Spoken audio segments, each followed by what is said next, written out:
Chilambo bado kuna boli, anaitafuta nafasi kumtafuta mwamba wa Lusaka. Tripos anamvisha nafasi, Morris Abraham ni mgeni. Ali Msangi kwenye pressure, anafanya pressing.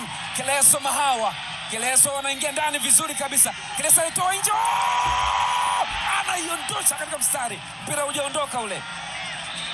Wanaondoka sasa Wagosi Wakaya kujaribu kufanya counter attack. Sasa ni hatari, mwamba wa Lusaka leta sasa naka pembeni kumtafuta Dumbia, anagonga nguzo,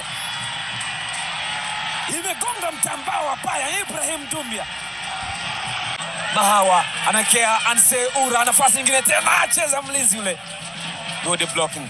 Ura, fantastic touch. Anse Ura anaibembeleza ile kumtafuta Mahawa. Keleza anamwekea tena Ura crossing. Nani wa kwanza? Inajaribu! Yes!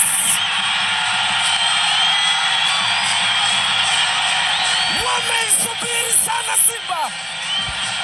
Ameisubiri sana Ismail Olivier Ture. Wow, wamemwacha kwanza fanya anavyotaka. Miti ile akamweka Mtutobo. Tazama katika engo hii, Eli Mpanzu alipiga baiskeli akaenda kagusa mpira ule. Tafsiri ya mwamuzi, anaona kulikuwa na contact kati ya mchezaji wa Coastal na Eli Mpanzu. Wachezaji wa Coastal wanaona hakukuwa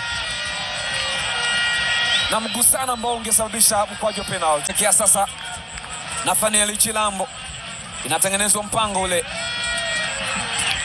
Anse Ura anaamua kutafuta namna ya kupenya, anapita katikati ya Ura. Mwamuzi anasema ni foul.